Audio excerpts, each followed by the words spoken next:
Hello दोस्तों। तो polity के पिछले लेक्चर में हम लोगों ने फंडामेंटल राइट्स वाले चैप्टर को पूरा फिनिश कर लिया था।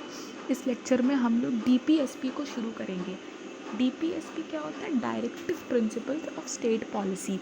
मतलब स्टेट्स को कुछ डायरेक्टिव्स देना है कि वो कुछ करे। ठीक है, directive principles of state policy. आज हम लोग एक नया पार्ट हमारे कॉन्स्टिट्यूशन का शुरू करने जा रहे हैं, which is part 4 of the Indian constitution. Part 4 के अंदर कितने आर्टिकल्स हैं? Article number 36 to article number 51। हमें इतने आर्टिकल्स पढ़ने हैं। बेसिकली इसमें आर्टिकल्स इम्पॉर्टेंट नहीं है, आपको सिर्फ एक अच्छा सा ओवरव्यू लेना है इस चैप्टर का, that's it. So don't focus on articles कि किस आर्टिकल में क्या लिखा है। जो भी इम्पॉर्टेंट आर्टिकल्स है ना, वो सब मैंने यहाँ शॉर्ट नोट्स के तौर पे लिख दिया है। You can only refer to that and that's all. ठीक है, so without wasting much time let's start with our chapter. DPSP is mentioned in part 4 of the Indian constitution. Keep it in mind, part 4 of the Indian constitution, article number 36 से 51 तक। ठीक है, DPSP को किस country से borrow किया गया है? Borrowed from Irish constitution. ठीक है, डीपीएसपी को हमने किस कंट्री से बोरो किया है? From Irish constitution. BR Ambedkar ji ने इसे नॉवल फीचर का भी नाम दिया था कि DPSPs are novel features of the Indian constitution. ठीक है, इतना याद रखना है कि DPSP इज़ नॉन जस्टिसिएबल। मतलब अगर DPSP का वायलेशन हुआ, DPSP का हनन हुआ, तो आप इसके लिए कोर्ट नहीं जा सकते हो कि मेरा DPSP वायलेट हो रहा है, मुझे जस्टिस दो। नॉन जस्टिसिएबल, आपको जस्टिस नहीं मिलेगा। फंडामेंटल राइट्स के लिए जैसे फंडामेंटल राइट्स वॉज जस्टिसिएबल, अगर वो वायलेट हुआ तो you can go to Supreme Court, but not in case of DPSP। DPSP is completely non justiciable. ठीक है, तीन तरह के DPSP होते हैं। कितने तरह के? 3 तरह के। सोशलिस्टिक, जो सोसाइटी के लेवल पे होता है, गांधीयन, जो गांधी के वैल्यूज़ पे है, और एक लिबरल इंटेलेक्चुअल। ठीक है, देखते एक एक करके।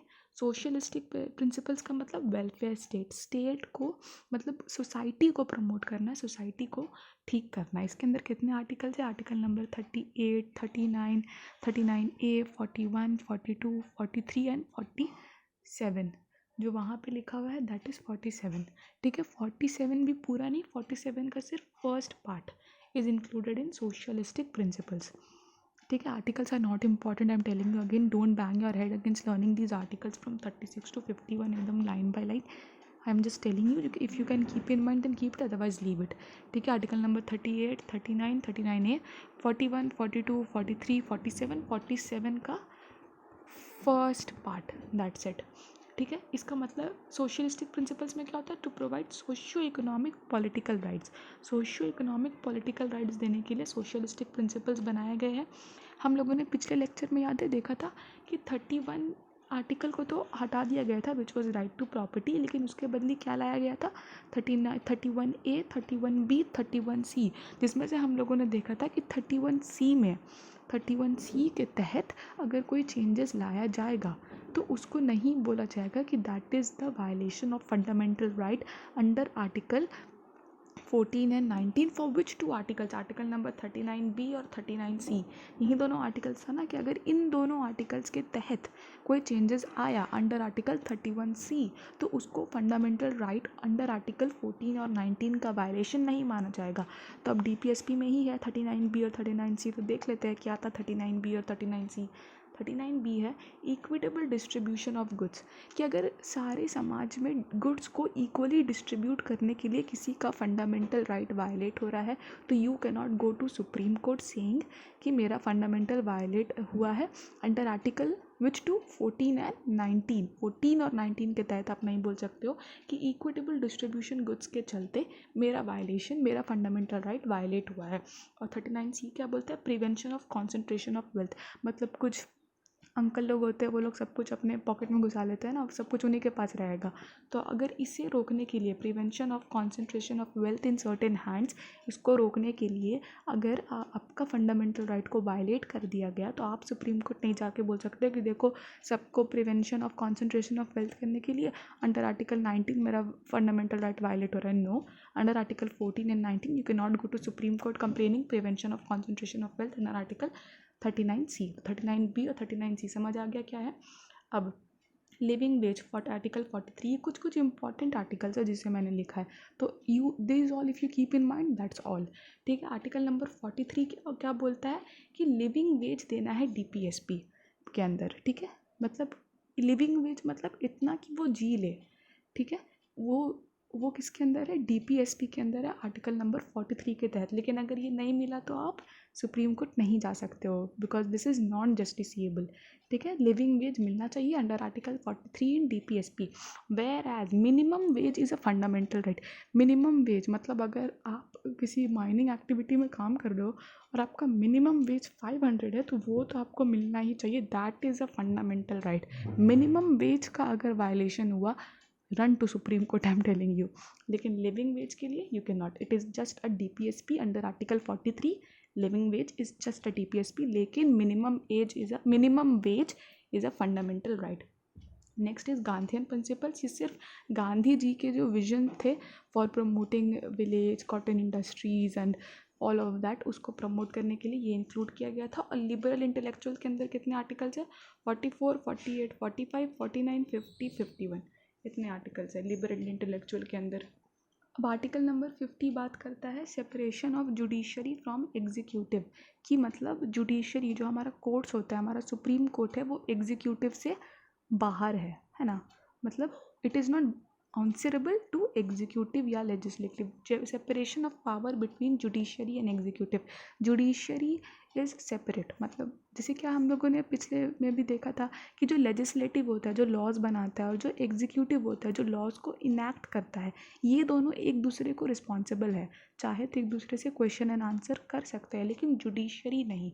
जुडिशरी मतलब जो सुप्रीम कोर्ट है, जो कोर्ट है हमारे, वो सारे सेपरेट है, they are not responsible to anyone. The legislative can not go to Supreme Court asking आपने क्यों किया, नहीं। Judiciary is independent, keep this in mind. Judiciary is separate and independent, it is not responsible to legislative and executive. ये किस article में दिया हुआ है, आर्टिकल नंबर 50 में दिया हुआ, आर्टिकल नंबर 50 ऑफ DPSP। और ये हमारे संविधान का एक बेसिक फीचर भी है कि जो जुडिशरी होगा वो इंडिपेंडेंट होगा। ठीक है, इंडिपेंडेंट होगा, it is not answerable to executive. ठीक है, अब यहाँ पे कुछ DPSPs है जो कि 42nd कॉन्स्टिट्यूशनल अमेंडमेंट एक्ट के तहत इंक्लूड किए गए थे। कौन कौन से है वो, लेट्स सी। तो पहला है आर्टिकल नंबर 39F। 39F क्या बोलता है, to secure opportunities for development of children, मतलब चिल्ड्रन के डेवलपमेंट के लिए कुछ किया जाए, अपॉर्चुनिटीज़ आए। ये किस आर्टिकल के अंदर दिया हुआ, article number 39F of DPSP। किसके थ्रू ऐड किया गया था, 42nd constitutional amendment act. Total कितने ऐड किए गए थे, टोटल 7 ऐड किए थे।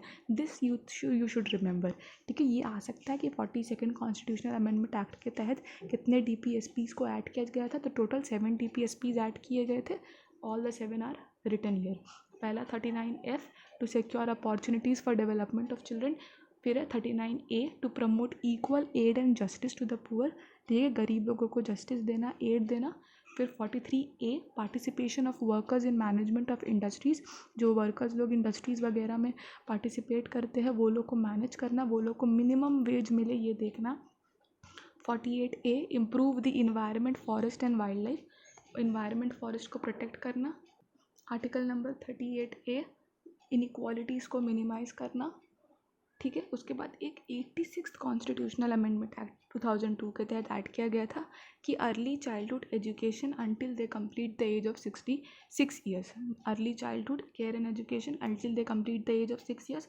97th कॉन्स्टिट्यूशनल अमेंडमेंट एक्ट के through management of cooperative societies, इसको ऐड किया गया था।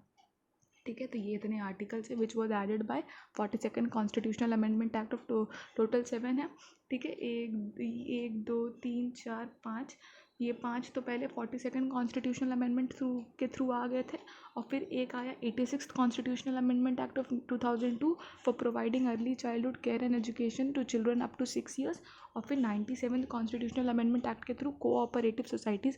Will study a separate chapter on cooperative studies, don't worry about that.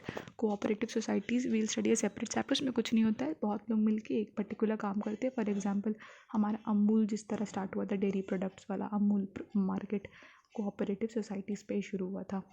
Okay, so I'll keep this chapter till here only, guys. In the next video we'll complete, I think we can complete our DPSP wholly. Yes, I don't want to burden you in one single video. I want the topics to sink to your brain. So just note down all these things in your notebook and keep it revising. In the next video, we'll complete our DPSP also. So if you loved the explanation, guys, then please like the video and subscribe to my YouTube channel. You can tell me in the comment section how you like the video and if you want any changes in my teaching pattern. Take care, guys. Thank you so much.